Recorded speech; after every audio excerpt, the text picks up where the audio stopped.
Welcome back to another episode of the New Motorcycle Riders Podcast, your podcast for everything motorcycling. Join us as we discuss the topics that you want to hear about most. But before we go any further, hit that subscribe button to stay on top of our latest podcast topics and discussions. If you have something that you would like to hear discussed on our podcast, please send us a message and let's make that happen. No need to worry. We keep all of our guest identities anonymous, so feel free to contact us with no shame. Now today we're going to talk about something you hear a lot in motorcycling. Why do so many motorcyclists buy big motorcycles to start out with? This is probably geared more to United States riders because seeing that a lot of other countries require you to start on much smaller machines and then until you work your way up. Now in the United States, it's a free-for-all. It seems the motto is go big or go home. Now, the reason riders choose bigger motorcycles to start out with is unclear. The reason for other countries starting riders out on the smaller motorcycles could be for safety, maybe because the roads are not as good as they are in the US, or maybe it's a combination of a few things. Whatever the case, the US seems to have a lot of new riders starting out on bigger motorcycles for some reason. Now, the people who say you need to start out on a small motorcycle are probably only saying it with good intentions because they don't want to see anyone get hurt. Some people say it because if you are taking a motorcycle riding exam course, it is easier to maneuver a smaller motorcycle through the course than a bigger one, especially for a new rider.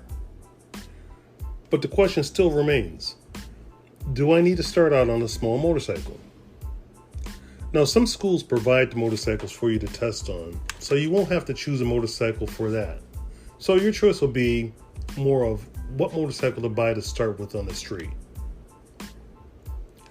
Another thing to note here is, just because you passed the motorcycle course with flying colors on the school's 250, doesn't mean you can or should buy a Road Glide and hit the road.